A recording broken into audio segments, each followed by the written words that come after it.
Hey, Jessica, can you hear us? Yes, thank you. Hey, Jessica. Hello. We have 2 more minutes and then we'll start. Okay, great, thanks. Really start early and get done at 6:05. Right. Oh, this will take a little longer. Yes. Still. You're gonna check that? Yeah, we got. Yeah. As long as Levi's out of the equation. Thumbs up. okay. Yep, I'm bench today, so.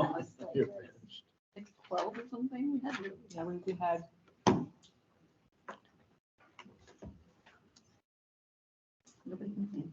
No. Yeah, no, for Levi, what are you needing?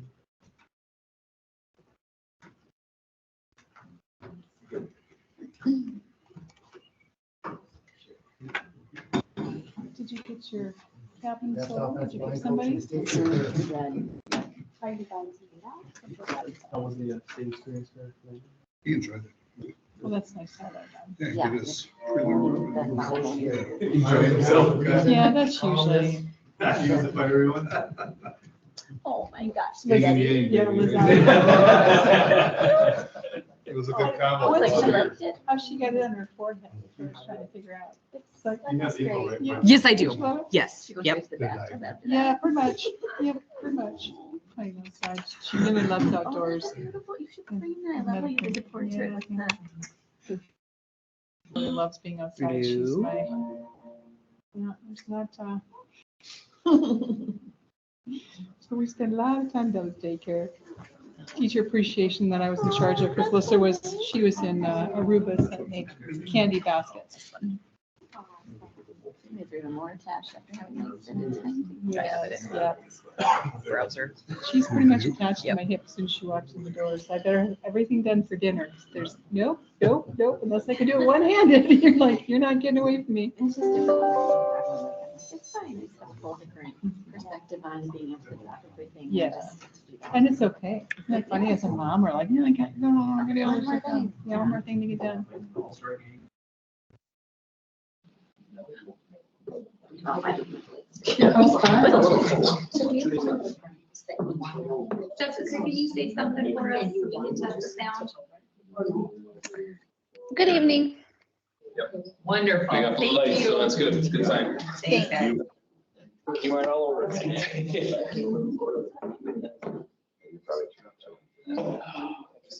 Yeah, that's right. I usually let her tell me too, there's something specific, it's really like 10 days. And she says. Did you get to do anything fun after graduation? Went over to Amber Rudolph's daughters. Was at that. Very nice card, by the way. Big bag, yeah. I really like Okay. that. All right, Went over to that Come quick. downtown Cheyenne. They had that Pioneer place 6 months. Yeah. up top. So we were there. Still rocking the 98. 8:30 and then we went out to dinner to Lennon's. And yeah, that's why I hustled out real quick. 'Cause, Yeah, you said that. You're like, it's cold. We're like, holy cow, we must be late for yeah, it really helped parking back. bath. Yes. Yeah. But after we left for Cheyenne. Oh my goodness. Taylor just, he's like, Mom, let's just wait until they're gone. Sorry, we got the grab. We just sat there and visited for a little bit. All right, let's go ahead and call our Crazy. meeting to order. So go ahead, Stan, we're going to say the pledge of allegiance. Tricia, lead us today. I pledge allegiance to the flag of the United States of America and to the republic for which it stands, one nation, under God, indivisible, with liberty and justice for all. All right, do we have any additions to our agenda? No, we do not. I'll make, is there a motion to approve the agenda? I'll make a motion to approve tonight's agenda. Thank you, Jim. Second. Thank you, Tricia. Is there any discussion with the agenda? All those in favor say aye. Those opposed, same sign. Oh, sorry. We'll wait for you next time, Jessica. Motion carries. No worries. First one, we have our presentation of our co-curricular report. Welcome. Good Guess we'll stand up too. Takes the whole team here. Yeah, that's right. I didn't hear any pleas there. That's right. So we're gonna go over just kind of a summary of the year in athletics and activities, talk about participation rates, few points of emphasis, and then these guys are gonna go over some highlights as well. So, we'll move this way, let us see that.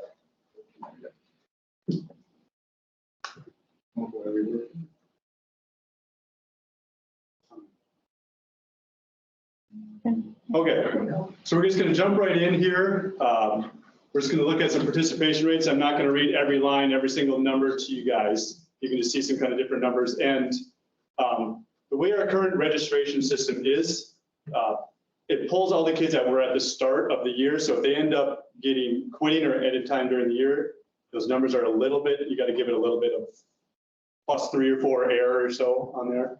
But you kind of see where some of our numbers are at.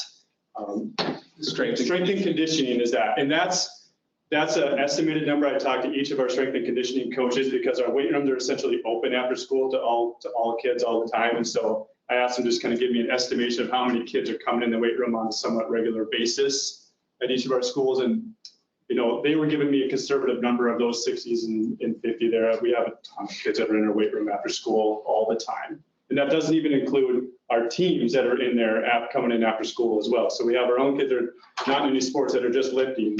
And then we also have kids coming in that are like the basketball team is going to come in to lift, or the swim team is going to come in to lift, things like that. So I think some main points of emphasis on this one are, you know, one is our girls swim and dive numbers at Horace, or our numbers, and that's a 7-12 program. Our Horace girls swim and dive numbers, and since I was at Horace a couple of years ago, our girls swimming dive numbers are really high there, and they're doing really well. So you can see volleyball is pretty consistent across the board.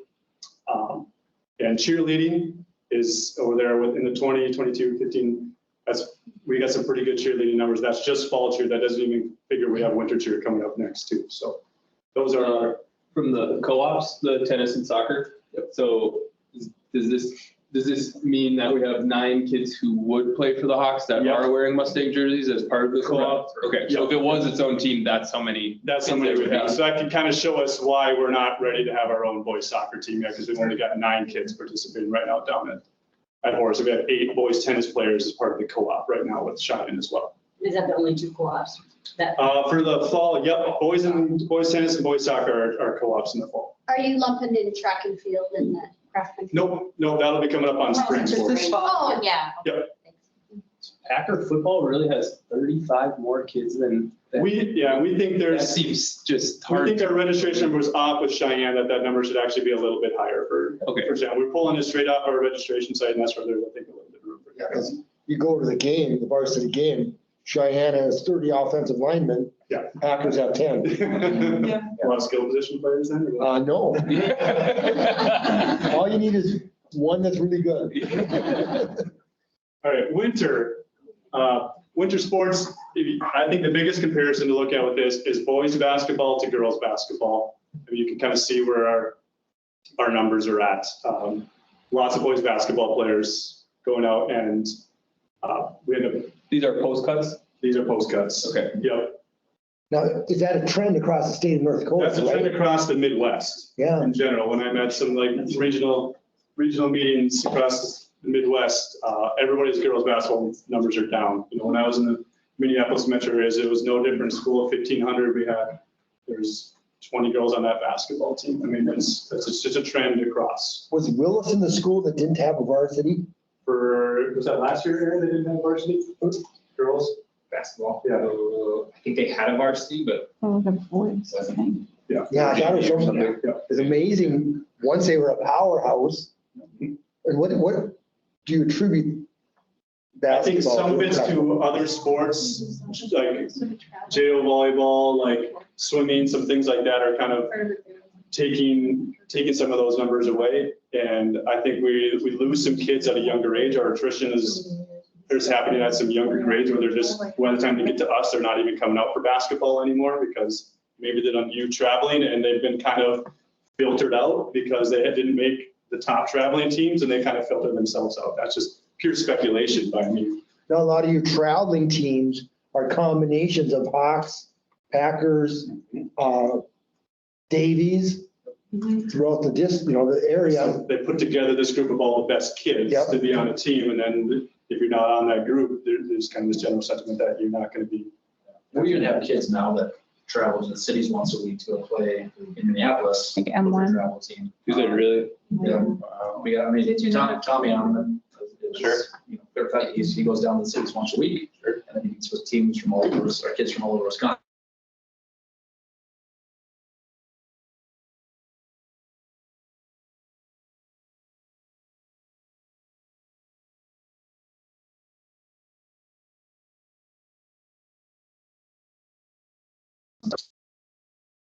Jumping from program to program that travels and stuff. So it's not just Volt per se. It's not just Summit. It's kind of where geared towards, What programs do we cut in? We cut in volleyball, we cut in boys basketball. Did they cut in girls basketball this year? Baseball, we cut. Baseball cuts, okay. Golf cuts, that's mostly due to course space and Sure. regulations that we have with that. Sure. Boys hockey depends every year. And you can see our girls wrestling co-op over there. We've got about 17 total in our girls wrestling co-op across the board. Our girls hockey, we're at about 21, and that number is actually, I know we talked a lot about hockey in some of our last few meetings. Our girls hockey numbers are going to continue to go up to the point where we're going to be playing more JV games this year in girls hockey to hope to try to actually boost our numbers as well, so that those kids that are at that 14, 15, 16-year-old range, once they're done with association hockey, there's kind of a place for them to actually go now, and we have actually teams play. So Justin's been working on that schedule, trying to actually get us some JV girls hockey games, so we think we're going to have the numbers to be able to facilitate that, which is going to be good overall for a girls hockey program. Does girls wrestling have a permanent home yet, or is it still sort of on a rotational basis?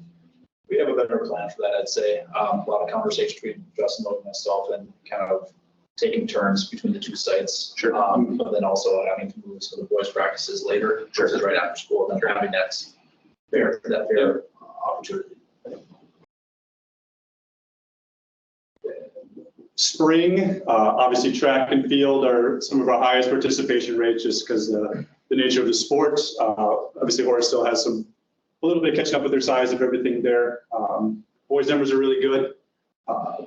Baseball numbers, those are numbers, again, post cut, Horace had the highest. Horace had over 70 some boys try out for baseball this year in girls age to 12. So obviously it's reflected in the fact that they're going to state for the first time. That's 70 some, we only have one senior on the team. Yes. So, very nice. So, Heard there's a pretty good ninth grade pitcher. Yes. not bad.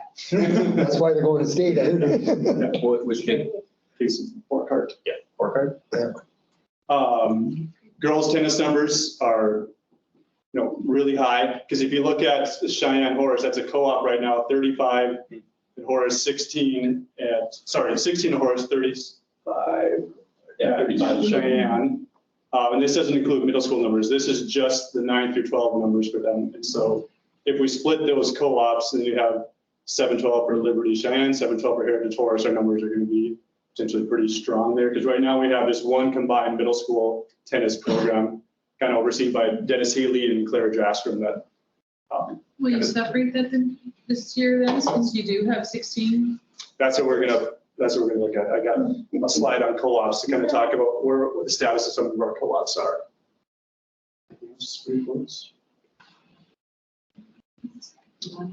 Activities and fine arts. So we're looking at like the student congress, debate, speech, one act, musical play. Obviously, these are very strong programs in our district. Not only is our participation strong, but we also have a lot of success in those programs. Student congress, debate, speech, one act specifically, we have done well across the state in those programs. So. Impressive numbers for band and choir. Oh, yeah. They rock on Sunday at A graduation. lot of kids Yeah, participate in those activities, just show how important those are. It was at the awards activities celebration. They were saying that Horace was the first school to ever Win states. Stealing my slides. Sorry, sorry. It was just so impressive. This one's hard to see because I had to try to pack all these clubs into one specific slide, and we have a wide range of clubs that some schools have them, some other schools don't have them. Like one of them I point out is towards the right in the green is D&D, that's Dungeons and Dragons. We have a 25-person Dungeons and Dragons club at West Fargo High School. Another one I would point out is esports. Those are just the registration numbers. That doesn't even include all the kids that just came and hung out. And I mean, Justin can see how many kids we have in esports and things like that. Those numbers continue to grow, and we run that as one district-wide program at West Fargo High School. I don't think that has our adapted numbers in there. That does not have the adapted numbers in it either. No, we have actually adapted esports this year. So we just, a wide range of clubs, a wide range of offerings, and this is an even harder number to grasp because these kids they don't have to register for a club, and so we're trying to talk to advisors, what are your regular numbers that we have for kids actually coming out for these clubs, but it's just, we offer a lot of different things. These are all like Schedule 4 activities on our negotiated agreement is how we kind of define what a club or organization is. What's paid club? What's that? Paid club? That's like a leadership club that does a lot of service projects. Very foundation. Do they have a budget, each one of those clubs? No, not, most of them have, not most of them, some of them have fundraising accounts that they fundraise money to do things with. Now, some of them are kind of starting to leak over into being sanctioned activities. So then, we try to budget some money if they have registration costs for an event that they go to or things like that. Esports is a big thing at our universities now. So I was wondering about that, if you put it on your budget to buy some computers? We budget for FenWorks. FenWorks is like the governing organization over esports that provides the game opportunities, puts on the state events, things like that. So yeah, we have a pretty close relationship with FenWorks, as we're one of the more involved districts, I would say, in the state. How many years have we been doing esports now? Year 2. Yeah. Yep. Okay, what is NHS? National Honor Society. Okay, thank you. Yep. Middle school programs. So our middle school participation numbers kind of follows a similar trend to high school. Volleyball numbers are high. Boys basketball numbers are really high. And that's just 7th and 8th grade for participation numbers. And, I think the communication with sports like boys basketball that we try to get to these middle school boys is there's 92 of you at Liberty Middle School. Then if you include freshmen, that's about another 40 kids. So you're looking at about 130 kids. And Tim Brandt, the head coach, is going to funnel all of you down to about 6 varsity kids that he's going to use when you guys are juniors, seniors. And it's not that I don't want to turn any kid away from being in activities. It's just, The math. The math doesn't work in everybody's favor in this. Scheduling is a nightmare for games, isn't it? Yes. I remember Denise was one time, believe it or not, the activities director at Cheney. Yep. And she would come home just frustrated going, oh, I had to schedule 12 volleyball teams tonight. I think that one time, because there was no Liberty then, so we had like 12 volleyball teams she was trying to schedule. Yep. I've been to one of the middle school scheduling meetings and help with it, like middle school basketball. They get all the middle school ADs in the Fargo metro area. And all right, we have 8A, 8B, 8C, 8C1, 8C2. Yeah. We have 7A, 7B, and then we start just hammering out how they're going to do games. We'll be in Auxiliary Gym 1, we'll be in Auxiliary Gym 2, and they start putting that schedule together. So it's a big lift for our middle school ADs to do it. But track and field numbers are good, and we'll continue to host more meets at our high school facilities for middle school programs. For a long time, it was more so Fargo hosting a lot of the meets, and we host one at West Fargo High. But now that we've got Shannon and Horace, we host a lot more middle school meets. Now they've kind of figured out how to run those things as a middle school conference. Liberty Heritage Co-op and boys wrestling obviously still, because we don't have a wrestling room yet at Horace or Heritage. Enrollment participation comparison. So the first one is athletics comparing male to female, just total across the board. Now this is a duplicated report. So this is just the total. If you played volleyball and basketball, you count 1 for each of those. We don't have the means yet for running an unduplicated report of that, but I'm actually exploring a new activity registration system, a little more sophisticated activity registration system, so we'd be able to capture some more of that data. But you can see kind of the total overall numbers. And I think you can see across the board, boys is higher than girls. And a lot of that is due to the fact that not many sports can compare to football for the number of kids that participate in it. That's just kind of the reality of it for that. And when you compare baseball to softball, we just have a ton more kids that play baseball than that play softball at each of our schools. And then same with boys basketball to girls basketball. So between those three things, you can kind of see where those numbers lie. So a lot of kids participating in activities. So co-ops. These are the co-ops we currently have in place right now in the district. Again, things to consider: participation numbers both at Horace and Cheyenne.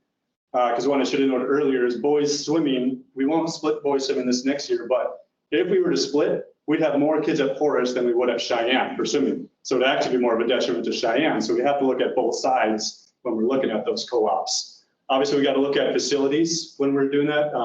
It's not a major factor. We can always make things work, but I would say one would be like wrestling. If we were to split the co-op with wrestling, we'd have to figure out where we're going to have a wrestling room, mats down for our Horace wrestling team to be able to practice.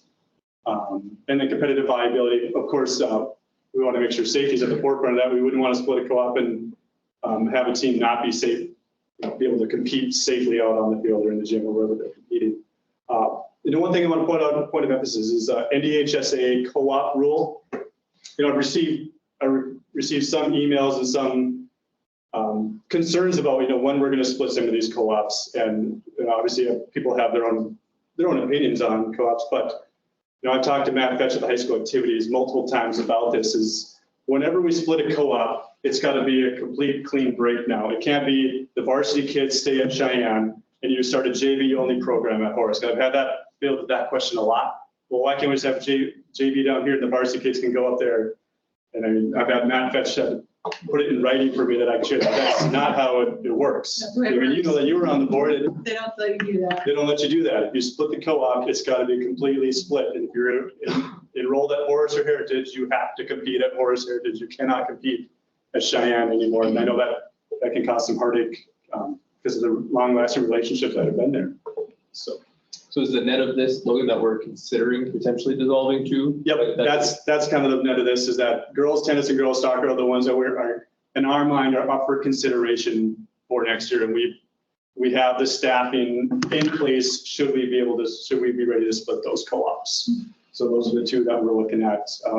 Boys tennis, boys soccer, those are both in the fall. Those are going to stay in place for this next year. Boys wrestling will stay in place again. Girls wrestling as well. Boys hockey will stay in place again for at least one more year.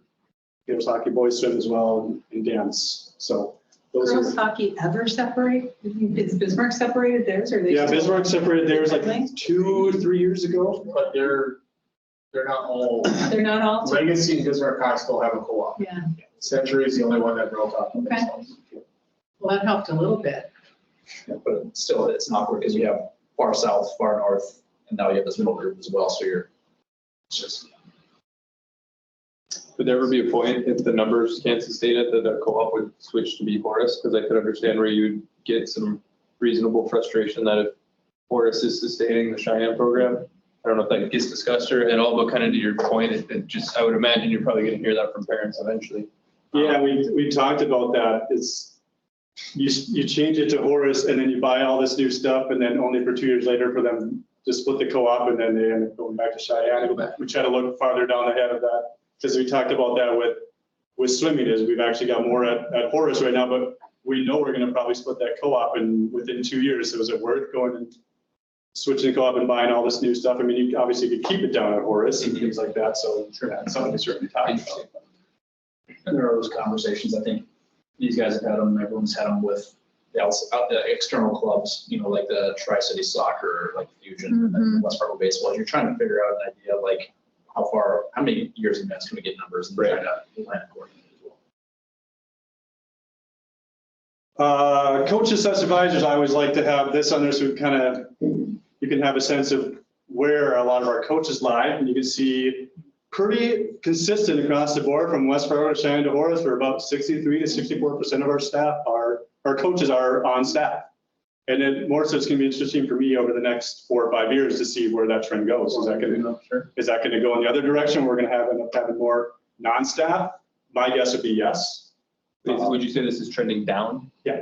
Yeah, I would say that's trending down, that the number of coaches we have that are actually on staff in some capacity in our buildings is going down. and when we say staff, do we mean staff at the building or West Fargo Public Schools? West Fargo Public Schools, just if you're an employee of West Fargo Public Schools in some capacity. Like Morgan Milbrath taught at an elementary school, but with Cheyenne track, she'd be considered a staff member. Correct. Okay. Yep. Because we have lots of coaches that coach in one building, Elementary and then. work in another building. Yep. And they have to go through a coaching curriculum, right? They have to be licensed. To be licensed. To be licensed, you got to go through your coaching certification. Yeah. Yep, all high school coaches do. Yep. In middle school, you get a little bit higher staff for middle school because it's not as much of a commitment. It's an 8-week season. So it's not as much of a time commitment for those middle schools. So I think you can get more staff on board to be those middle school coaches, which is huge. Just a quick question on pay. Where do we rank compared to Fargo and Moorhead? I remember when I was an assistant, the assistant coaches at Fargo Public Schools were making $1,500 more than I was. And I was just curious, have we broken that barrier a little bit more? I haven't actually looked at the comparison data of those to see. I don't know if that was done in any part of the last negotiated session or not, but no. It's been a while since we looked, so that's probably something we should be putting on for spring to look at again. Because when you look at, because I think in 1998, Fargo North tried to recruit me to go over there because they football, basketball, and track, I would have made an extra $5,000. I know Cheyenne had an assistant soccer coach that came over from Fargo this year, and she took about, I think, $2,000 pay cut. Yeah. That we didn't, based off of what our salary was and the fact that we don't offer years of experience unless they are a teacher within the district. So that really hurts getting coaches to come here because they go, I'm going to lose 10 years of experience by coaching in West Fargo. I'll just stay in Fargo. Point. So, it's too big. Point of clarification, you do get years of experience, but not until you coach for 5 years. Yeah. And then our base salary for coaches is dependent on our base teacher salary. So whenever our teacher salary goes up, our coaching salary goes up. So. Yeah. But I still So think. they just took I'd a like- huge jump then. with the- So that, when you reach that 5-year period, you get a bump then? I can't remember how it works. You get all your experience credit that you have. But we'll have to look at that, How, your negotiation team, I'm sorry, no, that's because fine. that's a crucial thing, like you're saying, to get people here. Of the coaches that, in following up, when we're talking teachers or educators, how many of our coaches that are not current staff were at one point educators? I think a couple of mine. Yeah. I'm thinking of like the wrestling head coach, Yep. like, Wrestling head coach, our girls track head coach. so some of the ones, Jay Gibson is considered a non-staff now because he's retired. He's not a teacher anymore. so there's a There's some of them percentage there are that, coach educators. Yes. Or have recently left. Or teach different districts. Yep. I've got it pulled up here, Jim. It depends on the activity. If you're comparing Fargo to us, if you do a head coach of football, $5,500 in Fargo, and a head is $5,600 here. Do they have their assistants listed? Within the spitting distance. Assistants for football is 44, and for us it's $4,000. Oh, we did make, I think about a few years ago, we looked at that in negotiations, but we can do better. I'm hinting. One thing I'm seeing too is we're seeing those coaches that left to go in the private sector, they still have that love to be around kids and coach. So they're making 20,000 more in the private sector than they were when they're teaching at 58,000. Now they're making 75,000, but they still have that want to be with the kids and love athletics. And they can coach, they just aren't Yeah. guaranteed they're gonna have a position. right? in all of these numbers, I keep thinking, what is the participation versus the percentage of the student body? So with Horace, the student body is much smaller. What's the participation? What percentage are participating? Or am I jumping the gun again? No, like if you're talking like, I mean, this is again the duplicated reports. I think the question you're asking, Trish, is like, what is our unduplicated number, which is what the data that I'd like to have of like, of the 600 and, I can't read that, 30 at Horace? 50. 650 kids at Horace, how many of those 650 are participating in a sport? How many are participating in an activity? That's again why I'm exploring your registration system, so we can better collect all that data, so we know what that Well, unduplicate is. okay, so 650, total enrollment, never That's mind. total enrollment, so then if you Got figure it. Let's give you. 584 kids in athletics, but again, that's a duplicated. Yeah, you could include 6 times across all the activities. Right. Yeah. There'll be Yeah. probably one more year of duplicated data. I know Logan was looking for something for July with our migration for our new accounting system. We had to tell him to hold the reins a little bit, but this is definitely improved data that we need to get, and he's been working hard to try to make that happen. So. Yeah, I just remember, I think the Logan was when you first came on and you were at Horace and you gave us some information, and it was just what every learner was engaged in activities of some sort. And that was really impressive. I was just curious if that's stuck, if it's still the majority of, not just like 67, but like 80, 90%, because I think it was that high. Yeah, at that time it was when there was, I think that year there was like 220 kids total. Yeah. Everybody was. They need to Yeah, know. we needed as many Yeah. kids as we could. And I would say the numbers are probably, my guess is the numbers are about 65%, 70% of kids are involved in some activity. Across the district? Across the district. Yeah, I because think I'd like we to needed see to- that by school and see if our learners are staying engaged, and Yep. that engagement in activities is huge in outcomes in life across the board. So to know that is pretty essential if we're We're hitting our targets. talking about mental health, we're talking about future stick with itness. How we talk about students being a part of their culture, Belonging. right? Yeah. Belonging Yep. and their, Mhm. Belong to something. right. This one is head coach experience. I just wanted to break down some data of, how many first-year coaches do we have? How many veteran coaches do we have at our head coaches right now?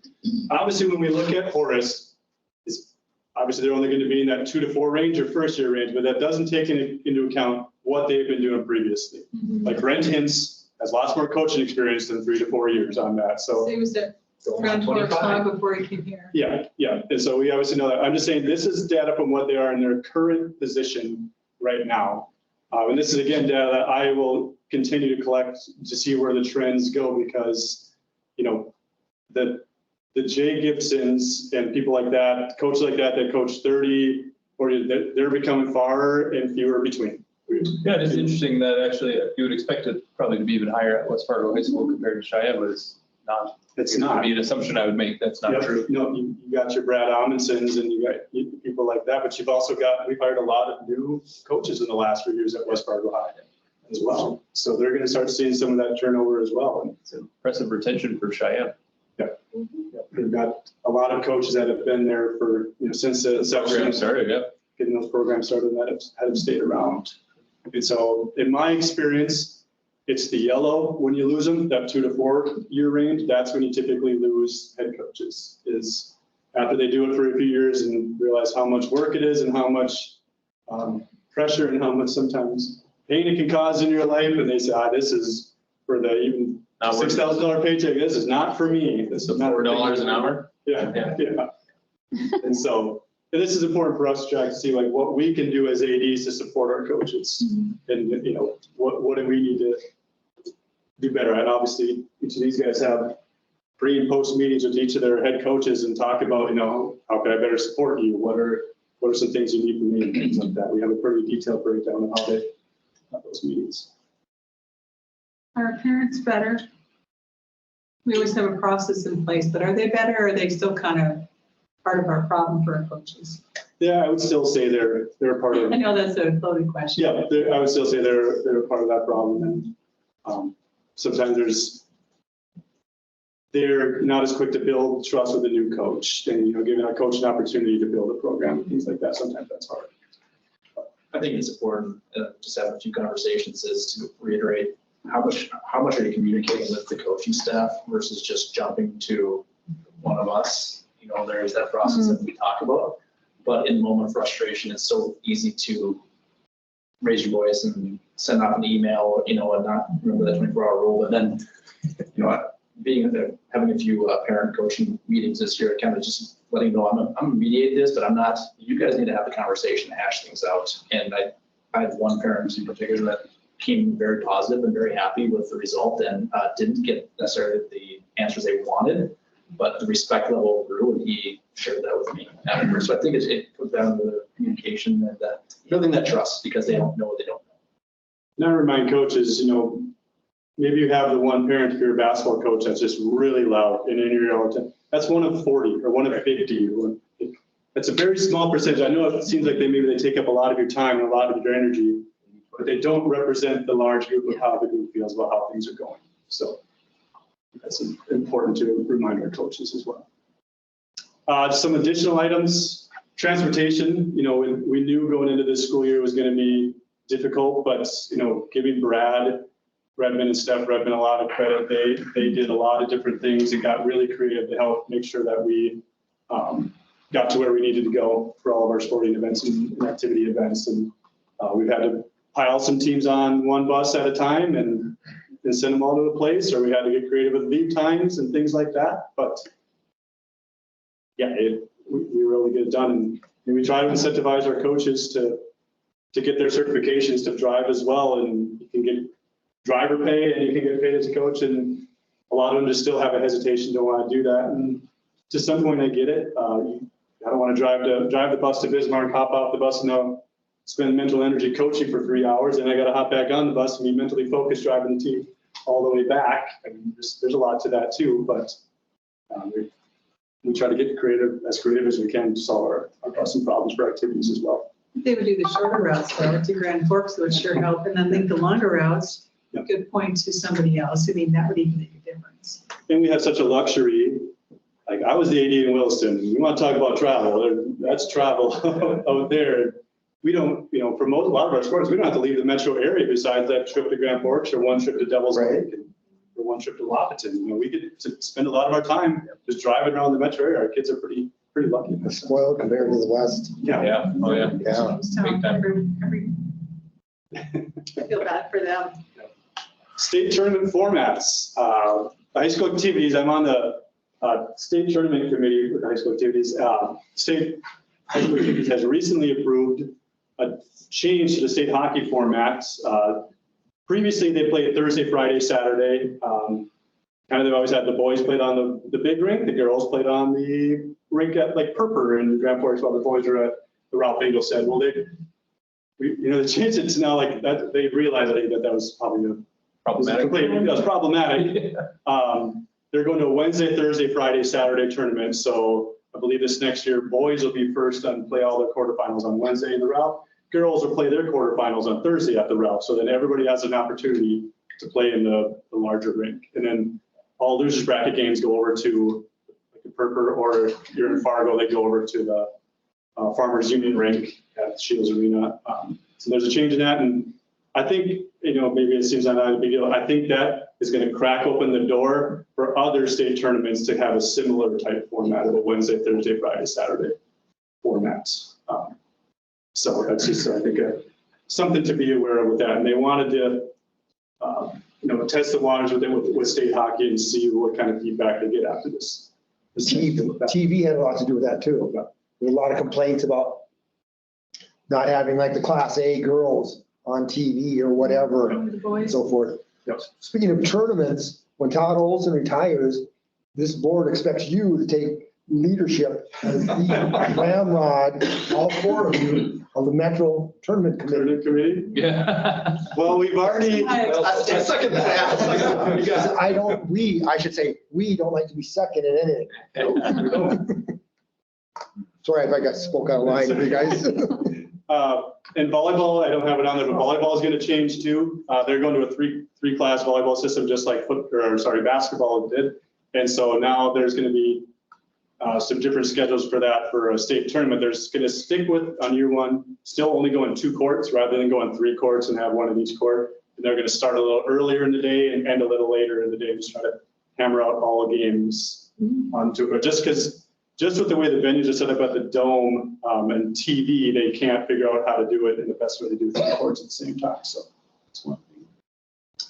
Events, student attendance, and I have live streams, passes, things like that. You know, the last couple of years, we have allowed any West Fargo public school, high school students, so Cheyenne, Horace, West Fargo High, they can get into events for free with their student ID.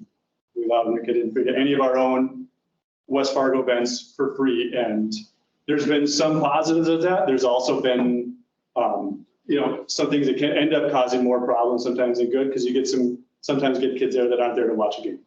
They're there to hang out with their friends and then cause some management things for these guys. But I think the student attendance, I put this on here because we're still struggling with attendance at games. You know, I think post-COVID, we're still struggling with that. We're not having sometimes the attendance that we expect at some of our larger events. And then a live stream is also part of it. We put on such high quality live streams, whether it's a student or a parent or a grandma, they can watch a really good live stream at home. And it's got great commentary and it's got all these things. I have to admit, I watched an awful lot of TV, Yes. games on TV Yep. instead of going to them. And it's, Now, we aren't looking to charge the broadcasting rights of our students, are we? No. Because I know, is Fargo looking at that? Grand Forks. Grand Forks is? Grand Forks is looking at that.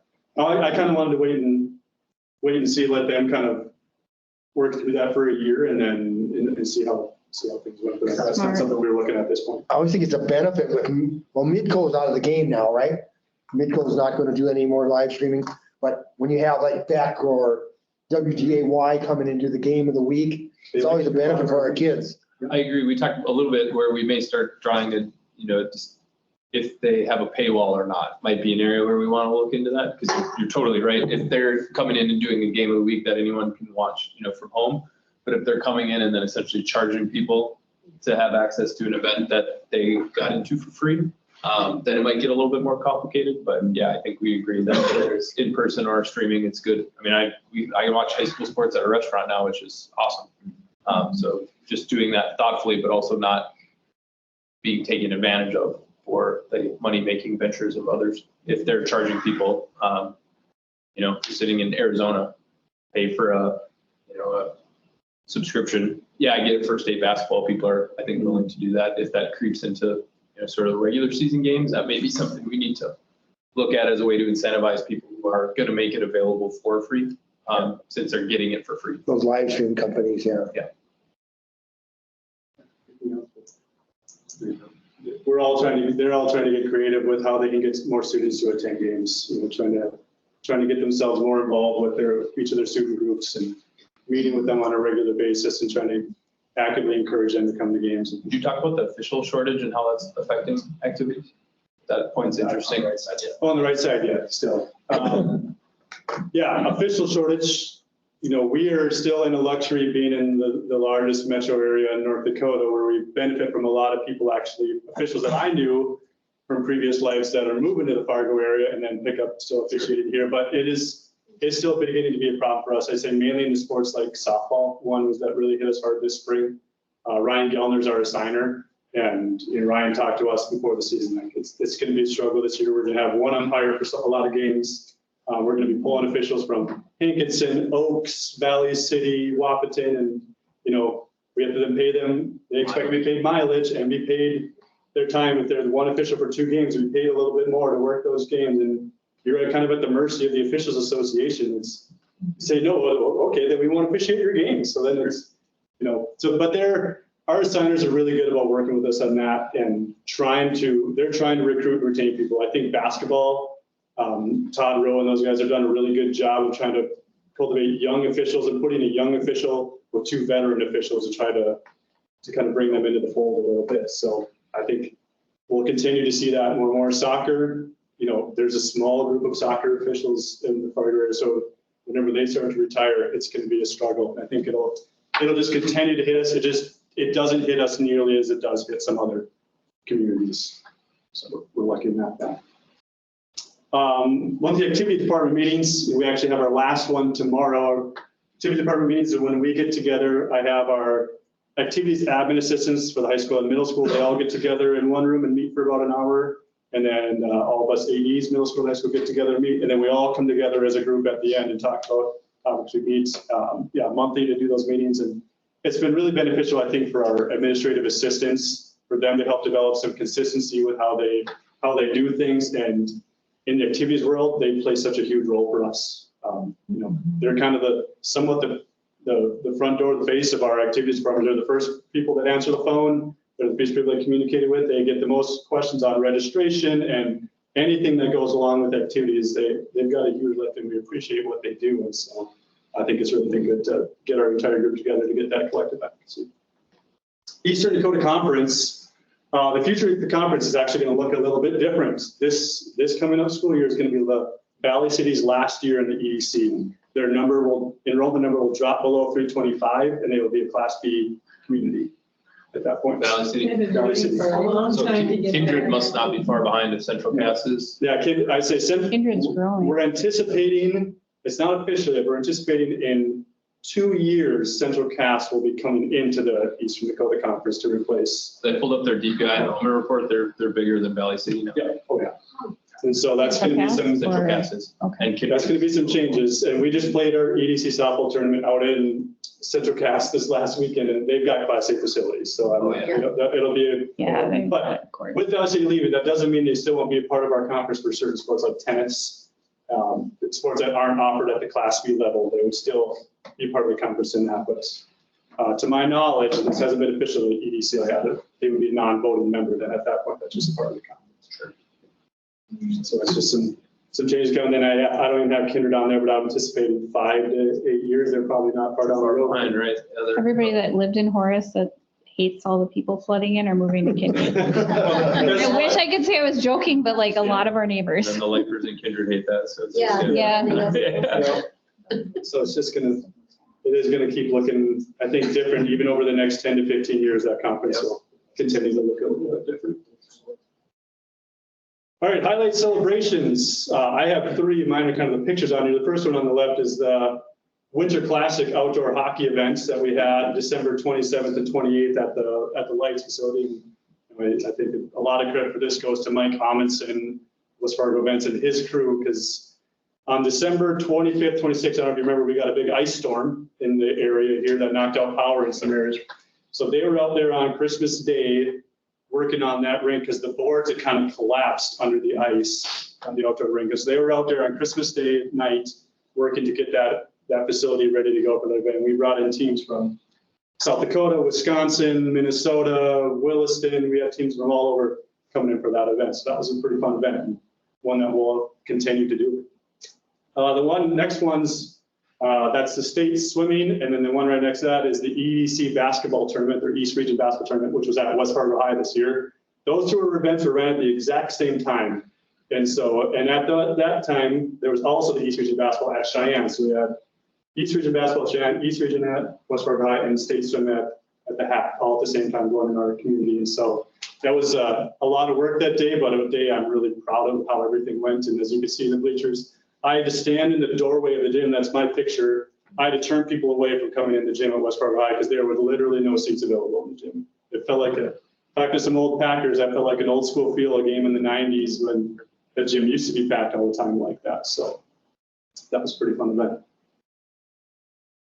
Highlights, I'm gonna let these guys take over, starting with Aaron. All right. I didn't put it up there, but we talked a little about live streaming. So obviously Cheyenne's kind of the gold standard for live streaming in our district right now. We are starting to get there down at Horace. We had a couple advisors lined up, and one of them is just a guy who came in and said, I want to help do this. So he kind of started with our volleyball, and then we had a teacher that was lined up to kind of help continue that on. He ended up moving to Bismarck midway through the year, so it kind of died off. And then actually our Woods teacher, Katie Wise, stepped up and said, kids ask me to do this, I'll do it. Same guy where kids asked him, would you be our chaperone and ride the bus to Dickinson for state football and watch a game in negative 10 degrees? He said, yeah, sure. I was like, are you crazy? Thank you, but you're crazy. Yeah, he steps up to do a lot. So they actually got that rolling this spring. We did probably 5, I think, baseball, softball games between the two. And A great name, Wingspan. yeah, they named it Wingspan. So they got that rolling and they're doing really well with it, actually. So I'm excited to see kind of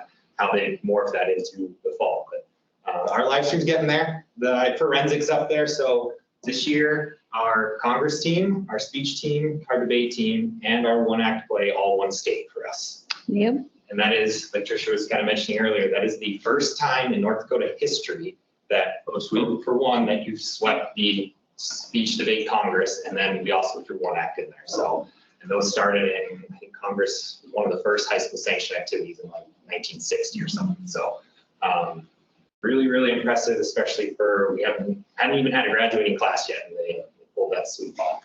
That sounds newsworthy almost. That does sound newsworthy.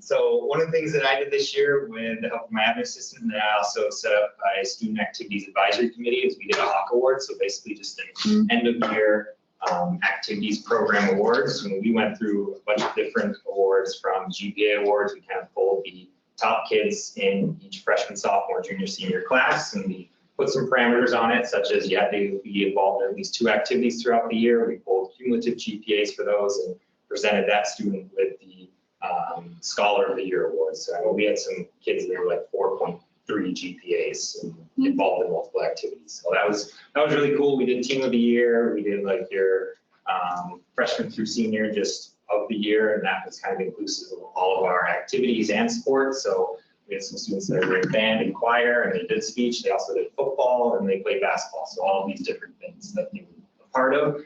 Our student committee kind of helped me put that together. We bounced ideas off each other. I mean, our list of awards was pretty big to start.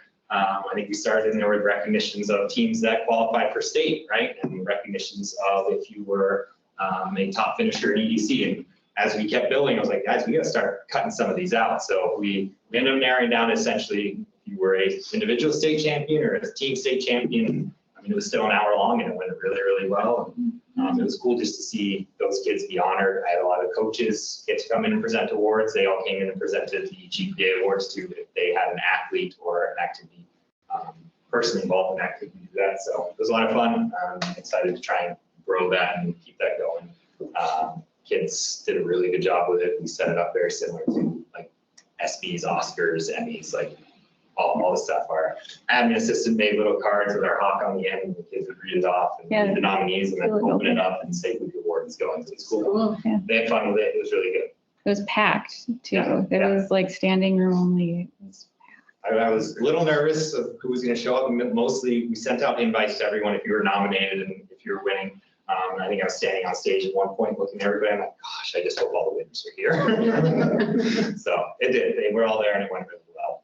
The last one on there is, this is just our second year of varsity competition. Football qualified for state, made state semifinals. Our girls basketball team qualified for state, and our baseball team qualified for state. So just in 2 varsity years, those teams all qualified for state. Is extremely impressive. Our girls basketball team, 0 seniors on the team, and then our baseball team, 1 senior. So there's a lot of promise and good things to happen from that. And I know our other sports are getting close. We have our individual sports that essentially go to state individually, right? Like track, you have individual qualifiers. We've had that a few times. We've got some girls tennis players with Cheyenne qualify. We've also had a few, I don't think we actually had any boys golfers qualify last year. We haven't had swimmers, yeah. All those sports that you're going to state no matter what. These are just the ones where you have to truly qualify in some sort of a regional tournament or a placing within the conference.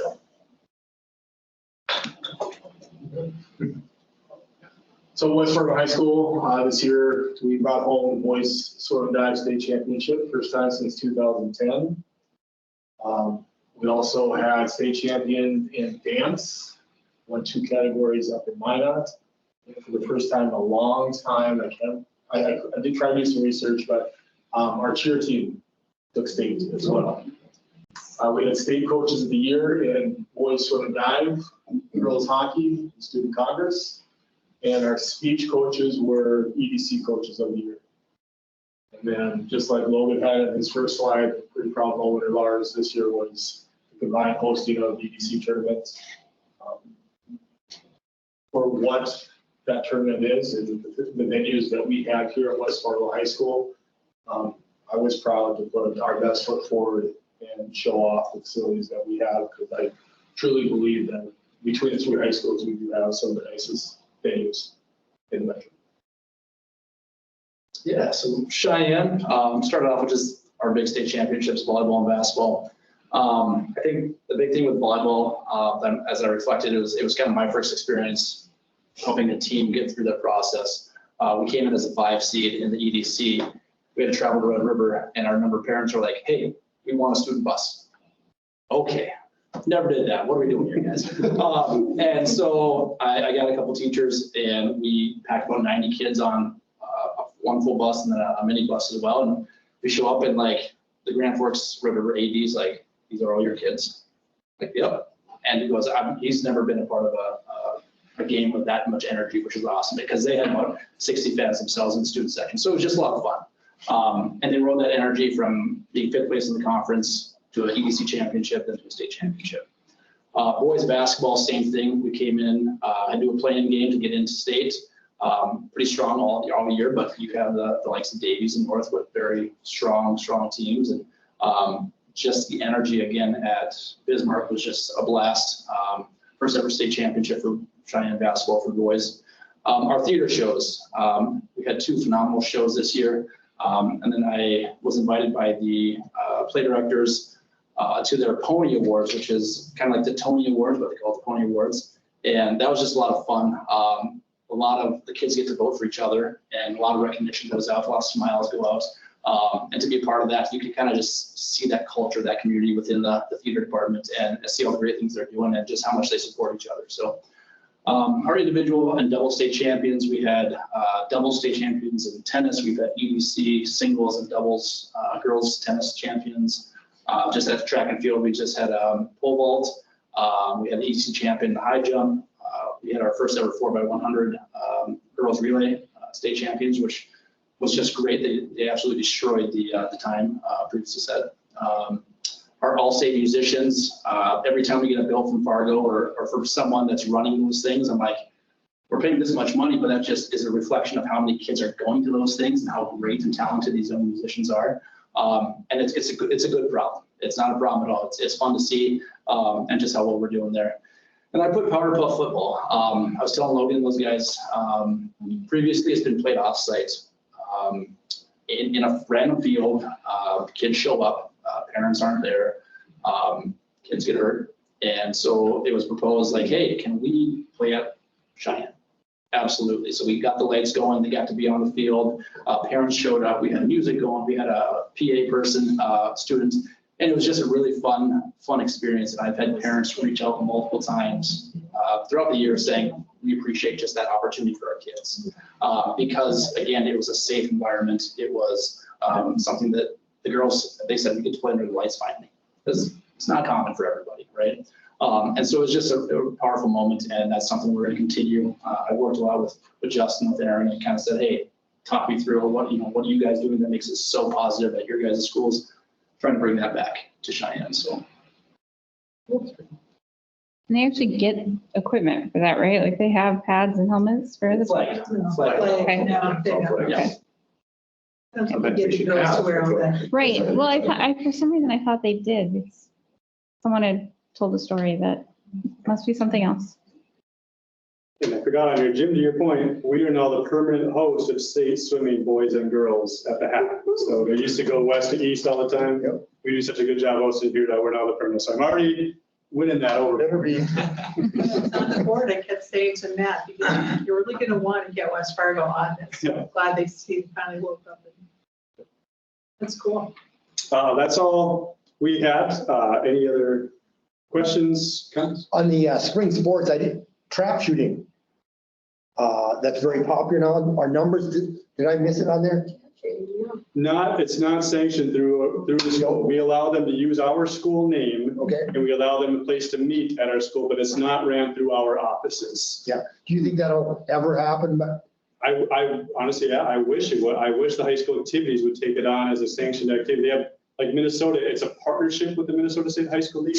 I would like the high school activities to do the same thing, so we can bring them under our fold and under our umbrella. And That's the requirement. I think that schools need to petition to have it be a sanctioned we sport. got to have 12 schools that would be on 12 board. schools. So if they can get 12 schools, it can be considered. Well, it's huge. How many Go of to those do we Horace. Oh, it's huge. Yeah, it's Yeah. big out there. Yeah, we have trap and we have fishing. Is it just those two? I mean, those are the two that are, we call like our non-sanctioned activities. that we have that. It's one of the funnest things to go watch, and coming up here in June, about the middle of June, they always have state at Horace. Yeah. And there's thousands of kids. Numbers are keep going up. So I just can't understand why 12 schools don't get together and do that. But it's really cool to watch. Watching this little girl, I can't remember if she's from Cheyenne or whatever, just out shooting all the boys and so forth. It's really cool. Well, they only need 12 schools. We have 3 of them. Yeah, All right, anything else? Any questions? I was gonna say, I really appreciate all the data that you brought Yeah. forth. This was an excellent report. And it's, in the past, when we've reviewed this report, we've seen, in some cases, some, dwindling numbers. And I'm seeing this positive energy happening, and it's just a very great thing to see, and so reflective of who we are. We're, obviously academics are important, right? But developing the whole person, how important all of our activities are. And you just appreciate that you're very involved in all of our activities, beyond sporting activities, if you will, which are of course important, but as are all of them. So, real quick question for you. So how, just the nature of athletics in particular, sporting activities, how they just drastically changed 10, 20, 30 years, right, with our different clubs. How do you foresee us being competitive? How do we stay competitive with competing with those various clubs and outside entities that are offering those similar experiences? I think we keep hiring high-quality coaches and we keep providing the high-quality experiences that we do for kids right now. As long as we can keep doing that and showing, the atmosphere and all the facilities we have, that we can bring those experiences to our kids in our buildings and continue to make it affordable for our kids to participate in those activities. That's, I think, what's going to keep it in high schools. Because obviously you see in some states, not anywhere real close to here, but some states in California and stuff like that, where high school sports are kind of now secondary to club sports. And we'll continue to fight for the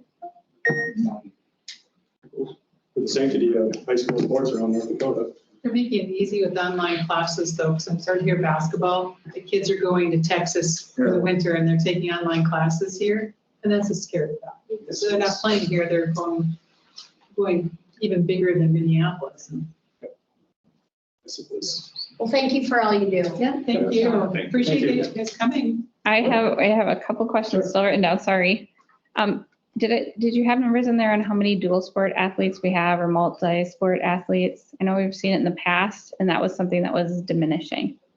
That wasn't concrete on the slide. Like there was that one graph where he was saying there's some crossover. Yeah, the duplicate. But we can do that. I was just curious if that's still a trend or if it's something that we're, is that a focus? Well, right.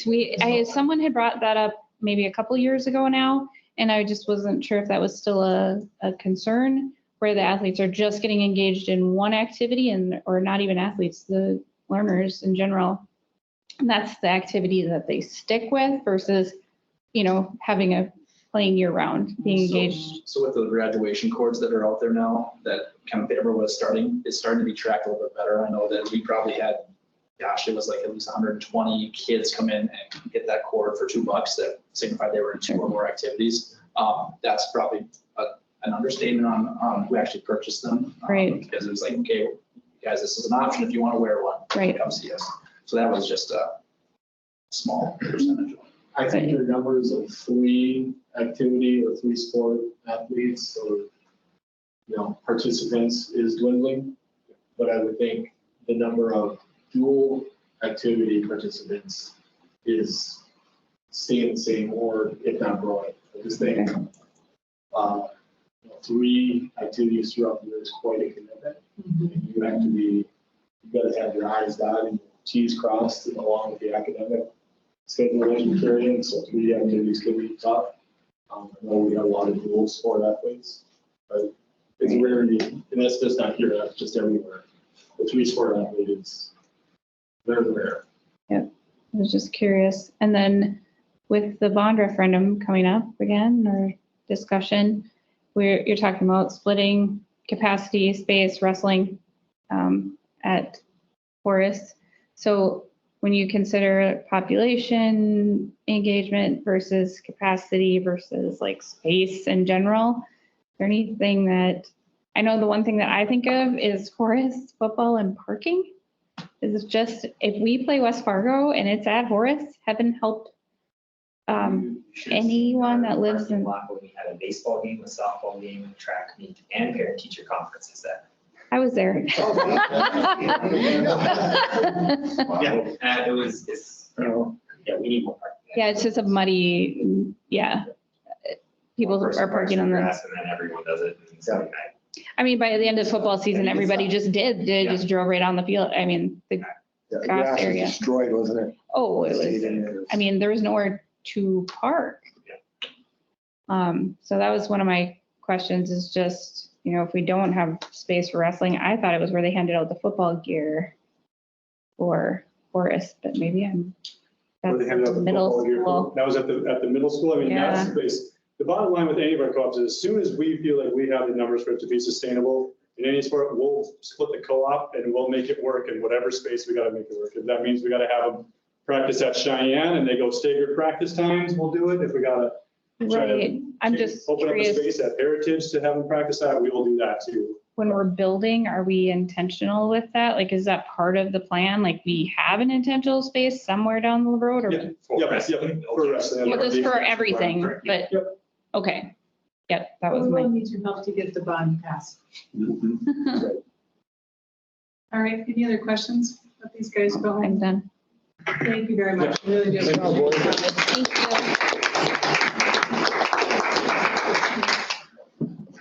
All right, let's move on to OE9, the learning environment, learner discipline.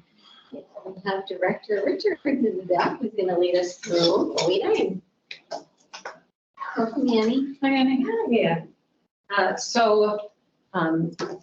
You know me, you know that I struggle with long reports that are lots of words, so I made visuals of the wellness components of OE9. So one of the nice things about OE9 and our wellness work is that it mostly stays, maybe those two, and just come on this way, is that it lines up really nicely between OE9, VR1, and our strategy map. And so if you were in governance about a month ago, you heard me talk about how we tried to align these. I have one here for you as well.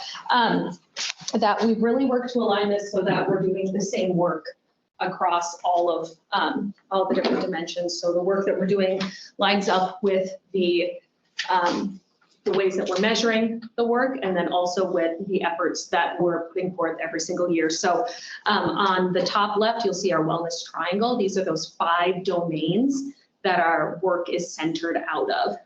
So foundationally, organizational wellness, and then safe and supportive environments. And then our 3 areas that we work on in the schools across the 3 tiers: positive behavior, sports, relationships, and restorative practices, and then mental health literacy and social emotional learning. We revamped OE9 and really tried to have it align more with the work in the triangle. And so I color coded and organized this. You can see really where we're at for baseline efforts this year, as well as where we are in compliance already because of the work that's being done. So in the middle, you'll see the gold baseline and in compliance centers that represent our work in organizational wellness. Blue on the left is our safe and supportive environments work. And then on the right-hand side, you'll see a couple of different boxes that represent our work across those 3 top triangles. So I'll give you just a minute to look through these.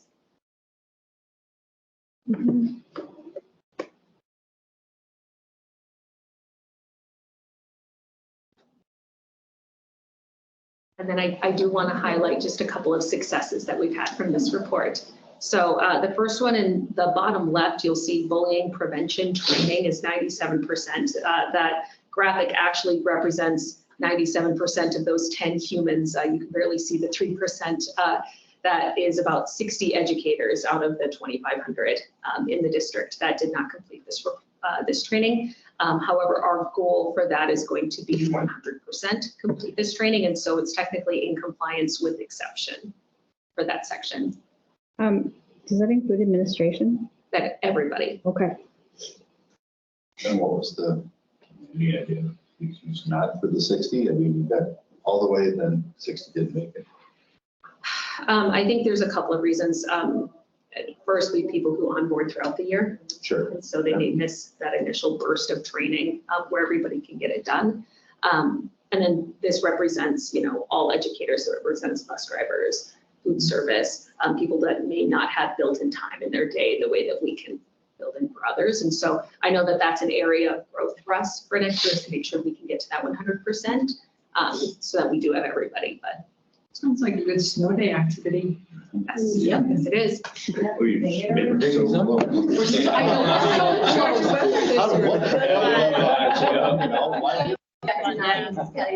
I'm off duty. I did my year. You guys can mess it and take one away. The next one I want to highlight for the group is on the top right, and that is restorative practices training. I'm incredibly proud of the work that's being done with restorative practices in the district right now. This year, for the first time, we held our own restorative practices training. In previous years, we've contracted out with outside experts to come in, and this year met with our internal representatives, we affectionately call them the Jakes, Jake Snyder and Jake Kinsley, and they, along with Teresa Blackloud, have really led the work in the district. And this year, for the first time, they said, no, we're ready to do it ourselves. We want to do it ourselves. And so they built trainings and held them both during the day this school year, and we got subs. And then they're also holding sessions in June. So we'll have 105 seats filled through their training. And that's just helps us not just to get these practices into the hands of some educators, but also helps build that restorative mindset. So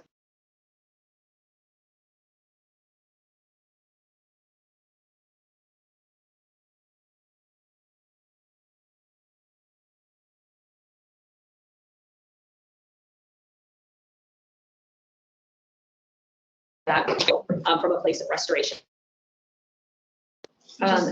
Just a question, just a quick, restorative practices. Can you give me a few examples? I mean, I think overview, I get it, but just like, what are some small things that we've done for restorative practices, like taught our educators on it? Absolutely. And so Brett broke it down within the actual OE9 report. The training actually represents two different trainings. And so the first training is what we would call our proactive training. And that's where we teach educators about community circles. And so those circles are a way to build community with a group of people. It's not necessarily that anything happened that we need to fix. It's just a way to help connect people with each other. And so that's a pretty intensive training because it is a really intentional process. It's not just having people sit in a circle. It's a really intentional process. The second training that they held was for something called restorative conferencing. And that's a specific procedure format, again, when conflict happens or when there is harm caused. And so through restorative conferencing, you'd be able to resolve sometimes peer conflict with one another so that it can end up being more positive afterwards because people are able to work through that together. And it's not appropriate for all cases, but for some, it's been really beneficial. What was really nice with the community circles comment is that as a topic is there was already time built in the day because we've been doing morning meeting for the last 10 years, and some teachers really were able to build a great curriculum and make connections, and some were just doing it for the sake of doing it. So this community circle concept really helped them be intentional and thread in some of the restorative conversations and language and really build that language with our kids. So that was a positive because usually we come back from training like, when are we going to fit this in? What's the goal?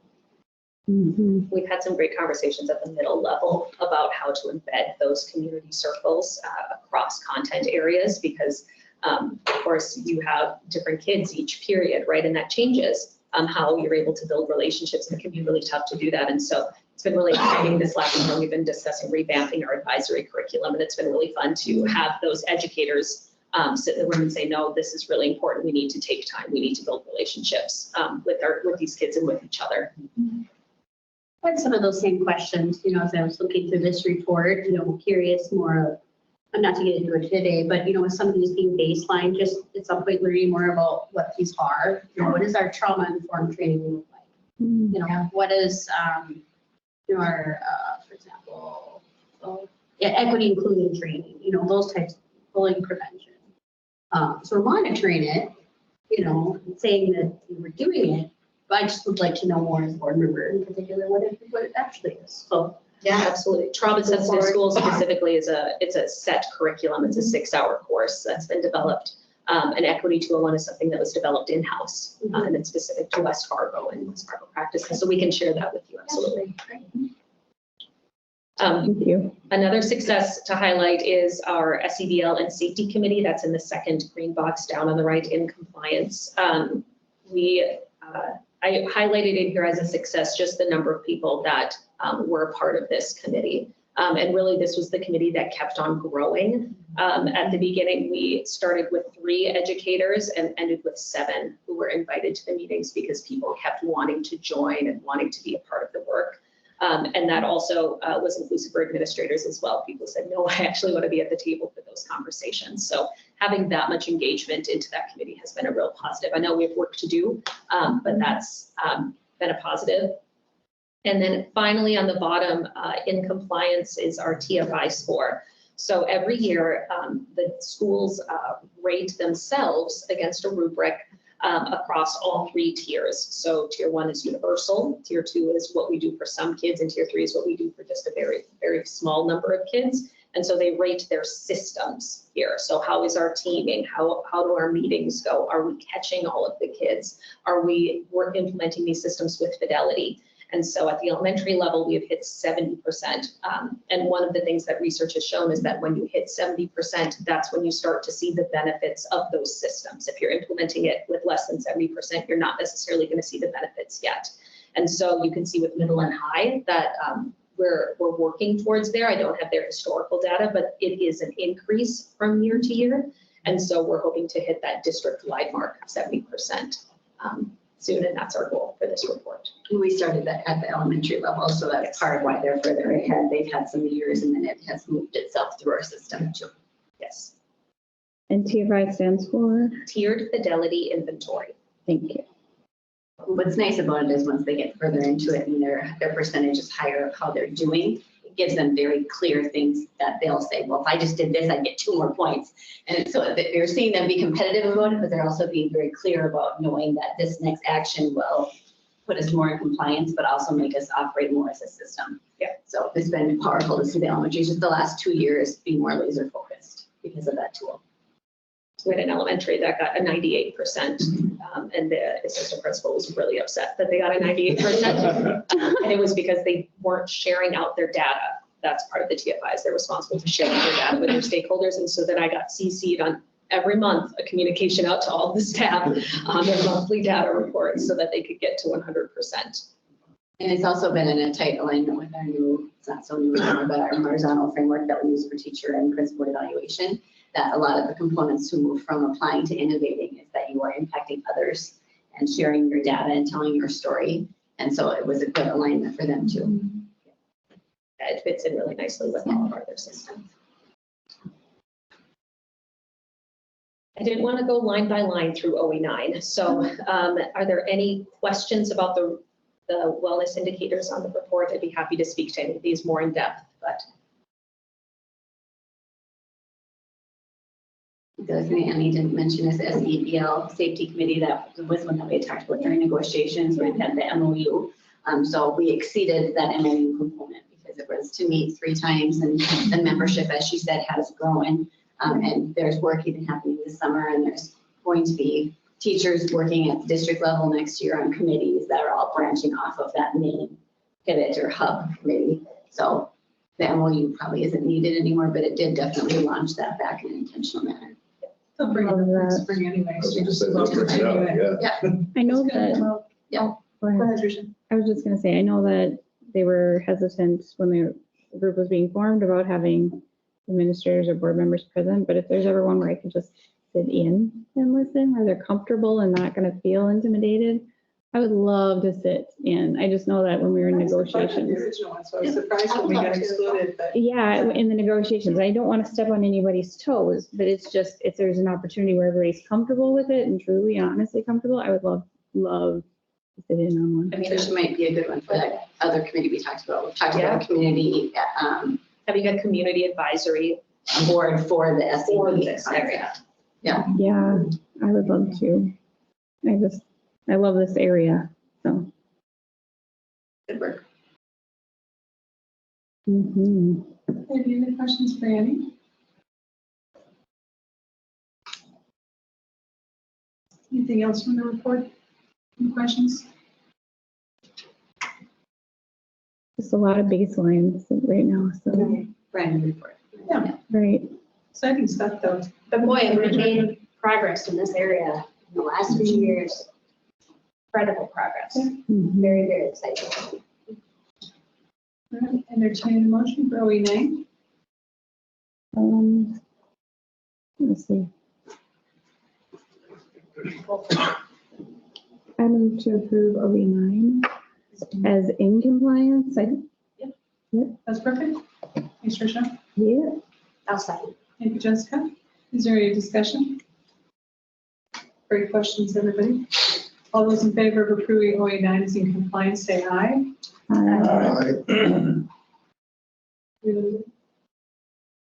All those opposed, same sign. Motion carries. All right, moving on to our consent agenda. Oh, sorry, we are not moving on. We will take action on staffing requests. Sorry. This one should be easy though. Yeah, all right. With this one, let's hand it over to Director Nyquist. All right, and it wouldn't be a board meeting without a staffing request. So we got one on there for you. Have in front of you a request for a few new positions and one reclass. So you have a social worker request out of our SBMH grant. So Andy's great work.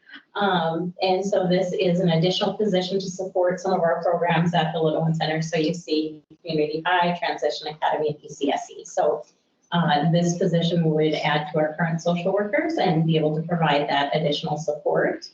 You also see a request for 6 new positions. These are all teacher positions for reading or math intervention through our Title I dollars. And now that we've gotten more information about what our allocations will be for next year, that's where you're seeing these come in as we know those allocations. And so you can see that these will be at Ellie Berger, Eastwood, Freedom, Osgood, South Elementary, and Little Park.